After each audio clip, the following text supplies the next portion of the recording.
सोचिए, कमकपाती सर्दी की एक रात है। घना जंगल और बीचों बीच दूर तक फैला हुआ सिर्फ सन्नाटा। आसमान में तारे तो हैं, लेकिन ऐसा लगता है मानो उनकी रोशनी भी जमीन तक पहुंचने से डर रही हो। चलिए इस कहानी के सफर पर चलते हैं।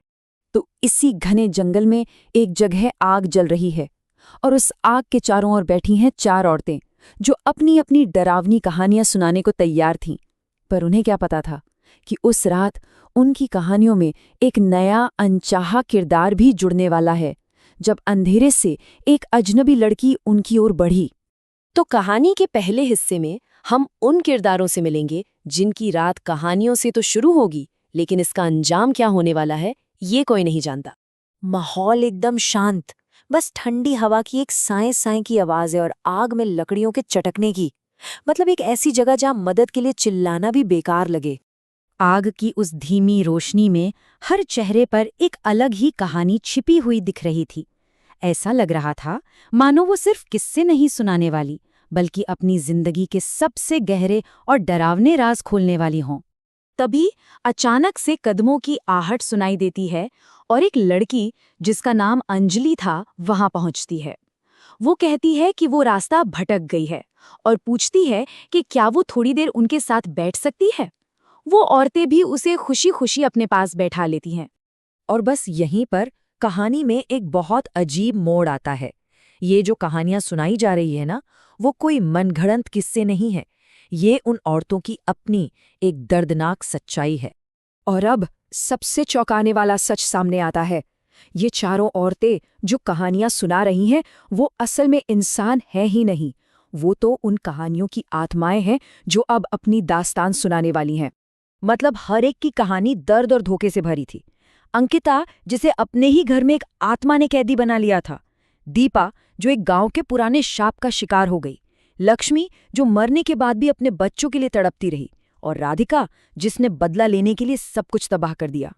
जरा सोचकर देखिए कितना भयानक होगा जब कोई आपकी ही जिंदगी आपके ही शरीर में जीने लगे और आप सिर्फ एक आत्मा बनकर उसे देखते रहने के लिए मजबूर हो। यही थी अंकिता की दर्दनाक हकीकत। जब बाकी आत्माएं अपनी दर्दनाक दास्तां सुना चुकीं, तो आग की रोशनी में सबकी डरावनी नजरें अंजलि पर टिक गईं। अब बारी थी उस रात की सबसे भयानक कहानी सुनने की, अंजलि की कहानी। तो अंजलि बताती है कि उसे घर के एक पुराने से स्टोर रूम में अपने पिता का एक बक्सा मिला था। उसके पिता पहले टेप की दुकान चलाते थे और उसी बक्से में उसे एक बड़ा ही अजीब सा टेप मिला। पर यह कोई मामूली टेप नहीं था। इसका रंग भी बाकी टेप से काफी अलग था और उस पर लिखी वो चेतावनी उसे और भी ज्यादा रहस्यमयी बना रही थी। आखिर ऐसा क्या था इस टेप में जिसे सुनने से मना किया गया था? अंजलि के दोस्तों ने मजाक मजाक में उस टेप को सुन लिया, लेकिन ये मजाक उनकी जिंदगी की सबसे बड़ी भूल बन गया। एक एक करके फिर सब गायब होने लगे। पहले कुणाल, फिर कुसुम, जैसे कभी थे ही नहीं। आखिर में उसका तीसरा दोस्त केतन बुरी तरह डरा हुआ उसके पास आया। उसने कांपते हुए हाथों से वो टेप अंजलि को वापस किया और बस इतना ही कहा कि अब उसकी बारी है। इसके बाद केतन भी कभी नजर नहीं आया। अब अंजलि बिल्कुल अकेली बची थी। एक तरफ डर था तो दूसरी तरफ ये जानने की इच्छा कि आखिर उस टेप में ऐसा क्या है।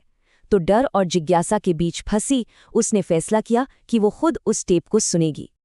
और अब कहानी उस मोड़ पर आ चुकी है जहां हर राज खुलेगा और डर अपनी सारी हदें पार कर देगा। ये वो रात है जब अंजलि की कहानी हमेशा हमेशा के लिए उस कैंप फायर से जुड़ जाएगी। और यहीं खुलता है कहानी का आखिरी राज। अंजलि उस टेप से बच नहीं पाई थी। अपने दोस्तों की तरह वो भी मर चुकी थी और उसकी आत्मा भटकते भटकते उस कैंप फायर तक पहुंची थी। अंजलि की कहानी सुनकर बाकी आत्माओं में भी उस शापित टेप को सुनने की इच्छा जाग जाती है। शायद उन्हें अंदाजा नहीं था कि वे किस खतरे को बुला रही हैं। जब अंजलि ने अपने बैग से वो टेप निकाला और चला दिया, टेप सुनने के बाद एक आत्मा एक सवाल पूछती है, एक ऐसा सवाल जो पूरे माहौल को और भी ज्यादा डरावना बना देता है। अगर वो सब पहले से ही आत्मा है, तो अब इस श्राप का असर आखिर किस पर होगा? तभी अंजलि धीरे से मुस्कुराती है और कहती है, हमारे साथ, उन्होंने भी तो सुना है। और अचानक कहानी का रुख कैंप फायर पर बैठी आत्माओं से हटकर सुनने वालों की तरफ मुड़ जाता है।